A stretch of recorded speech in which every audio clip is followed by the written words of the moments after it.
Ladies and gentlemen, please welcome the participants of the panel, The Majority Minority.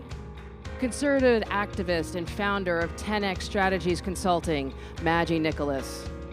Texas National Committeeman for the Republican National Committee, Dr. Robin Armstrong. Former Lieutenant Governor of Florida, Jennifer Carroll. Republican National Committee spokesperson and Director of Black Media Affairs, Paris Dennard. Principal Deputy Press Secretary for Donald Trump, Hogan Gidley.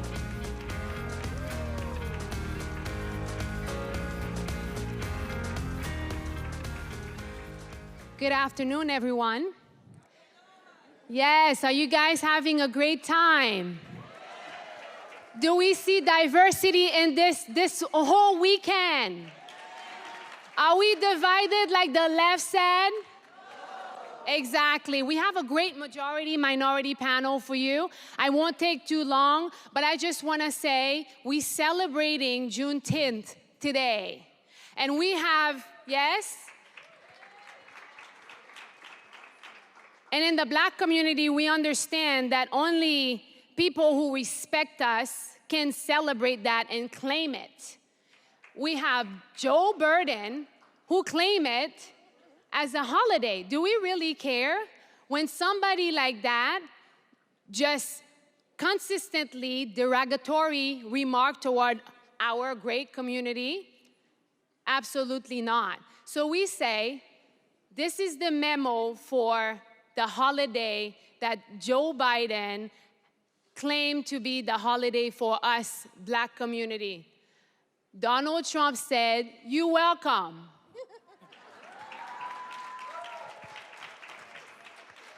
Now, we're going to start with Dr. Robin Armstrong. Dr. Robin Armstrong is a Texas National Committeeman, Republican National Committee. Please welcome. Thank you very much. It's a pleasure to be here. Dr. Armstrong, we started with you because we have dealt with COVID-19 for the past year. COVID has highlighted some healthcare disparities in the minority community. What are the reasons for healthcare disparities in the African American community, and how can conservatives' principles address the disparities? So I'm a practicing physician in the state of Texas, and I think it's important that healthcare is highlighted amongst all conservatives. In 2018, it was shown that we lost the House because we lost suburban white women, and healthcare was a big issue. Well, healthcare is important in every community. It's certainly important in the African American community. I think some of the healthcare disparities that we see in the African American community are predominantly because of a lack of education. I believe that it's because of the socioeconomic conditions as well. And so when you have a president like President Trump that comes in and is able to improve the socioeconomic status in the African American community, what we see is the healthcare rises as well. If we talk about school choice and things like that, that is not only about education, but it also is extremely important in healthcare because they're learning about hypertension and diabetes and some of those chronic medical problems that we see affecting the African American community. And so I think it's important as a conservative movement that we begin to address these healthcare disparities with education. We address it with improving the socioeconomic status. We improve it by ministering in our inner cities. I think those things are absolutely vital to expanding and improving the healthcare in those communities. That is the most important thing. Certainly with COVID, certainly we talked about early treatment with medications. And so there's a lot of things that we can do and that we have done in the Black community as conservatives, but we have to do that even more. We should push that and talk about how important it is to improving those long-term diseases. I think that's going to be important. Push that message out, and as we push that message out, I think that we'll influence folks and have a positive impact politically as well. Wonderful. Well, thank you. Thank you.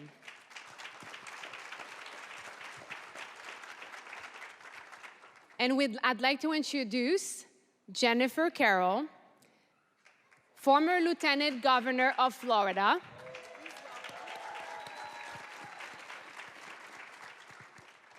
Lieutenant Governor Carroll, as it appeared that America was making huge progress to address racial disparities in an array of professions, electing the first Black president twice, across the country, many law enforcement organizations are led by Blacks, record number of Black businesses, record number of females graduating from college, and the list goes on.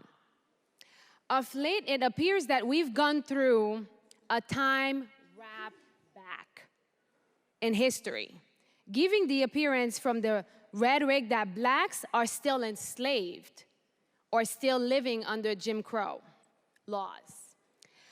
Question is, what do you think created this backward movement, and what should leaders on both sides of the aisle be focused on to improve the tense and the divisive racial environment we now find ourselves? Well, thank you very much for the question, and thanks for having me, and thanks, audience, for being here.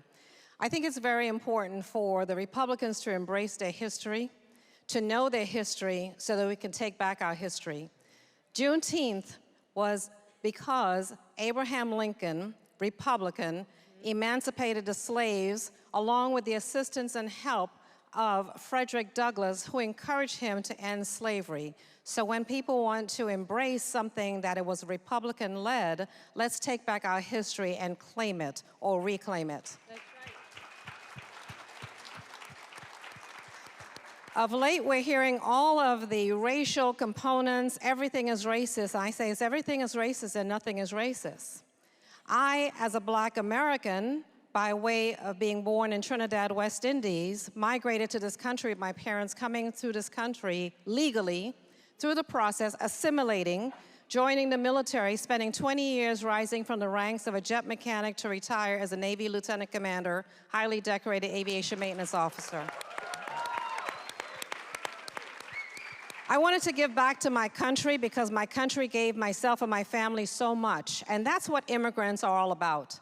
Recognizing that this country is a special place, the only place on the land that can give a person like me ladders to climb if I choose to climb it, to achieve the greatness that I want to achieve for myself. If I want to achieve the floor, so be it. If I want to achieve going to the moon, so be it. That is what this country offers. The policies under Donald Trump really opened up the doors for many Black Americans across the land, where they were able to keep more discretionary funds, where the policies of that president, Donald Trump, created individuals to own more of their businesses that were people that looked like me.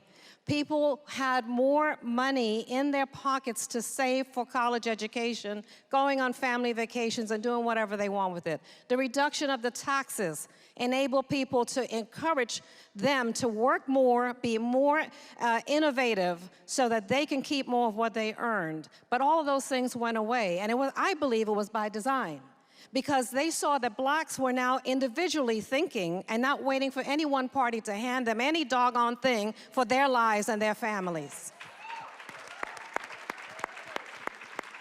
But the political elites and those that didn't want to see this progress occur for the Republicans to receive at a minimum 20% of Black support in the election last time, that they had to do something to really turn this country up on its heels, and that one word was racist. So I say, you're going to be called a racist anyway, so just embrace it and just back up and say, let me tell you something. I'm going to do what's right because it's the right thing to do. It's a godly thing to do. Yes. It's not what you're called, but what you answer to. So the bottom line is we need to stay steadfast as Republicans and conservatives, understand our history, make sure that you truly know that all the Blacks that were first elected to the Congress were all Republicans. The Democrats did not want them elected to the Congress or any other level of government. So therefore, if you don't know that history, you cannot go out into the public and share that and educate others so they can embrace the conservative principles as well. And that's where it starts, with you. We can preach to the choir with everyone out here, but you have to be those stewards to go out into the community and share what you've learned and know, personally know, the facts, not the talking heads that you hear 30-second, 20-second sound bites to just throw something out, but you hit them with the facts and they cannot refute the facts. So thank you very much for having me. Beautiful. Well, let's welcome Mr. Paris Dennard. Paris is the RNC National Spokesperson and Director of Black Affairs. Thank you, Paris. Thank you. Mr. Paris Dennard, the topic of this panel is majority-minority. In your role at the RNC, what examples are there to be hopeful that minorities can and will play a role in helping us get the majority in 2022? Yeah, well, first of all, thank you to Ralph Reed and this great organization for having us and being intentional about engagement, especially with diverse audiences. So I think this is worthy of a round of applause. So thank you to Ralph Reed and this organization for being intentional. One of the things that I love about President Trump is the fact that he was intentional about engagement. Ronna McDaniel, who is our RNC chairwoman, has been intentional about engagement, just announcing a $2 million investment in February to reopen our Black community centers all across the country. Lieutenant Governor Sun was one of our great leaders in this state, leading to getting a lot of people voting for Republicans that had never been done before. And so we have proof of concept that when you're intentional and when you put the resources behind it, you can change the elections. And so we have great examples of the fact that this party has been making gains. The fact that President Trump was able to win more than double his percentage of Black women, up to 9%. Black male vote, he got 26% of the Black male vote. That is a good thing. Democrats are afraid, and the reason why they keep labeling Republicans and racist and people that look like me, Uncle Tom, is because they are afraid of the fact that when we give them the history, when we give them the knowledge, when we show examples like Dr. Armstrong, active in our party for a long time, when we have people like Hogan who are proudly advocating for the Black community, they see the fact that Black Americans are going to listen, be independent, and be free-thinking, and will not vote for Democrats and their radical policies. That's right. And so we've seen that under the leadership of President Trump, that we've made a lot of gains. And we have to keep going, because there's no doubt in my mind that the road to the majority of us winning back the House and the Senate is going to be paved with a lot of people that don't look like Hogan, that they're going to look like me, because they're coming to our party, because our party is bigger, our party is more diverse, and our party is more united. Don't listen to the media. We are united because we know what to do and how to win. And we're going to win with intentional engagement, because we are all in this party together. That's right. There you go. Thank you. Thank you, Paris. And now we have Hogan Gidley, President and CEO of Voter Protection Alliance. Mr. Hogan Gidley, thank you for being here. Thank you. What many people don't know is that you've been working within the GOP for a long time regarding African American outreach and issues with Mike Huckabee, for example.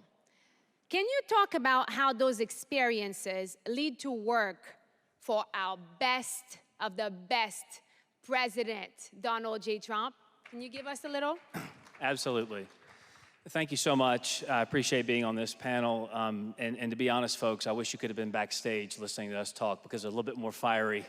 But we're going to have some fun up here today. And I think one of the things that was impactful to me early on when I left the TV news media, because I was a journalist at one point in time, way back in the day, and I went to work for a man named Mike Huckabee, as you just pointed out.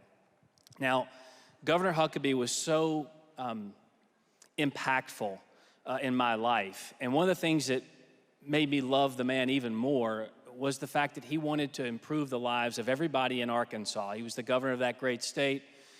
And he engaged the African American community like few Republicans had ever done in the past. there's only one Republican in history to get 50% of the African American vote in a statewide election, and that's Mike Huckabee, and he did it twice. Wow. And that's with Bill Clinton and his cronies coming in and campaigning against Mike Huckabee. Governor Huckabee was able to succeed because he went into those communities and engaged all of the time, not just in an election year, folks. He went in and said, what can we do for you? And at the time, it was healthcare. There was a lack of hospitals up and down the Delta, for example, along the Mississippi River. He got them put in. He also focused on criminal justice reform, something that our president did as well. And so when I left Mike Huckabee's staff and worked on campaigns for 20 years, that always stuck with me. And I always tried to work with members of the GOP, telling them there's an untapped resource out there in the African-American community, and Democrats take those votes for granted, and Republicans just think they're never gonna vote for us. And that's just not the case, as is evidenced by the comments my other panelists made. And so one of the reasons I went to work for Donald Trump was a young woman named Sarah Huckabee, who I've known since she was 19. And another panel, another time, we'll have a conversation about Sarah Huckabee at 19 years old. But she probably will be the next governor of the great state of Arkansas. And I expect her to shatter all the records that her dad was able to accomplish. But when I got to the White House, one of the things I focused on was I worked with a man named Jared Kushner, who approached me because of my work with Mike Huckabee about criminal justice reform. How could we do outreach into those communities? I remember we had a ride on the way to a national championship football game in the car, and we talked about how we could actually accomplish that. And Donald Trump set out to do it because what he wanted to do was improve the lives of all Americans, regardless of race, religion, color, or creed, and his policies did exactly that. That's why it was so important and impactful for me to be a part of that administration, because I knew he would try to uplift all Americans, and he did so.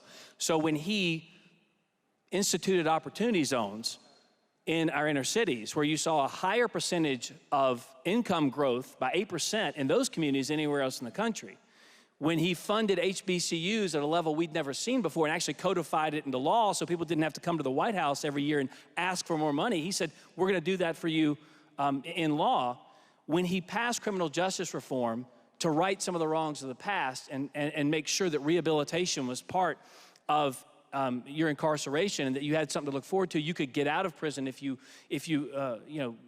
repented and made your life right, that was something I wanted to be a part of. So for me, the impact of President Donald Trump on all communities was such a blessing to see, and to have worked for someone like Mike Huckabee at the state level, and then President Trump at the federal level, showing, like Paris said, that the future is bright for the Republican Party. It is big for the Republican Party because we understand our policies do what's best for all Americans, regardless of your skin color. That's what I think is one of the most important and impactful things President Donald Trump was able to do for this country. Thank you. Thank you. And what an incredible panel. If you have to leave with a remark, what would you say the last remark for the Black community to understand that it's our time, we're going to shine, the GOP is ready, and we are taking back our country? What would be your remark? Now, I would say that conservative values will help uplift the African American community from a health perspective, from a cultural perspective, from every perspective. Just as those values have served the United States of America, those values also will serve the Black community. What I would say, not only to the Black community, I don't know where African American term came from, I didn't vote for that, so. What I would say for all of us is to put God first. If He's first and foremost in our lives, and we are guided by His direction, we can't go wrong. The only time we'll go wrong is when we inject ourselves with our will and our want. So the conservative policies truly bring about those desires that are more in line with God's and our 10 Commandments intent. There are some things that's not perfect. However, we're never a perfect being. We're always striving for that. So always put God first and have that grounded in all the decisions that you make.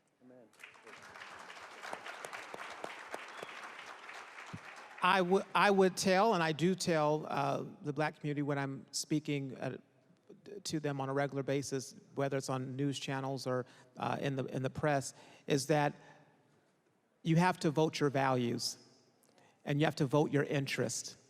And if you listen to what the Republican Party stands for and what the Republican parties are doing and what the conservative values are, juxtaposed to what these radical Democrats are doing to dismantle, destroy, and not empower you, you might find yourself voting for a Republican, and it's okay. We'll welcome you. You have a home because it's always been your home. And I would say, just over the course of my time working for candidates, so often they will tell us, please tell your candidates to quit talking about the Bible. Please tell your candidates to quit talking about God. And I laugh and think to myself, that's one of the best inroads we have with the African American community, because they understand we serve an almighty God who created us all in his image. And folks, that's the parting thought I would leave you with, is that we all serve an amazing God, a graceful God, a powerful God, and together we can work for this country, make it a better place to live, and we can do so, and we don't care about your race, we don't care about your gender, we can do it together because we're all fighting for the same thing. Thank you. And I will leave you with my last remark. Continue to support Faith and Freedom. This is our voice. Under God, under one nation, and under Faith and Freedom, we keep fighting. Thank you so much.